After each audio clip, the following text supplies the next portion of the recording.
السلام علیکم ورحمۃ اللہ وبرکاتہ۔ رسول صلی اللہ علیہ وسلم نے فرمایا، اللہ تعالیٰ کا ارشاد گرامی ہے، میں قیامت کے دن 3 آدمیوں کا دشمن ہوں گا۔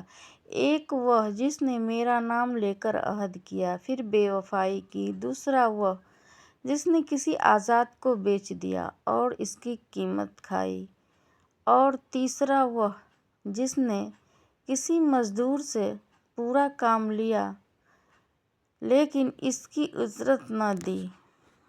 ایک دن بیماری نے دولت سے کہا، تم کتنی خوش نصیب ہو کہ ہر کوئی تمہیں پانے کی کوشش کرتا ہے، اور میں کتنی بد نصیب ہوں کہ ہر شخص مجھ سے دور بھاگتا ہے۔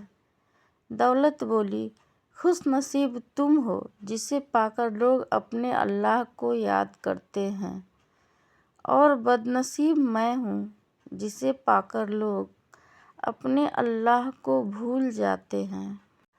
حضرت رضی اللہ عنہ نے فرمایا، وہ جگہ چھوڑ دو جہاں تمہاری احساس اور تمہارے الفاظ کی قدر نہ ہو، پھر وہ چاہے کسی کا دل ہو یا پھر کسی کا گھر۔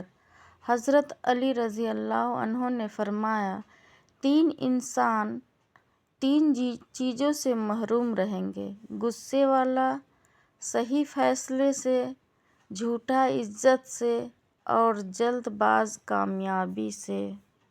حضرت علی رضی اللہ عنہ نے فرمایا، اللہ اگر دوستی کا رشتہ نہ بناتا تو انسان کبھی یقین نہ کرتا کہ اجنبی لوگ اپنوں سے بھی پیارے ہو سکتے ہیں۔ حضرت علی رضی اللہ عنہ نے فرمایا، پوچھا گیا، کیسے پتہ چلے گا کہ کون کتنا قیمتی ہے؟ فرمایا، جس میں جتنا زیادہ احساس ہوگا وہ اتنا زیادہ قیمتی ہوگا۔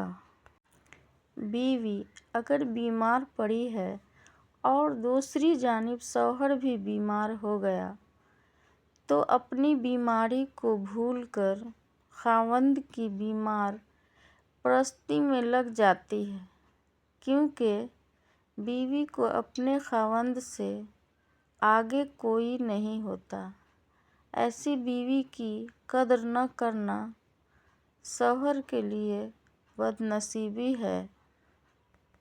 زانی عورت۔ رسول صلی اللہ علیہ وسلم نے فرمایا، جو بھی عورت خوشبو لگا کر اس کے پاس سے گزرتی ہے کہ اس کی خوشبو سونگھے اس کی طرف مائل ہو تو وہ عورت بدکار زانیہ عورت ہے۔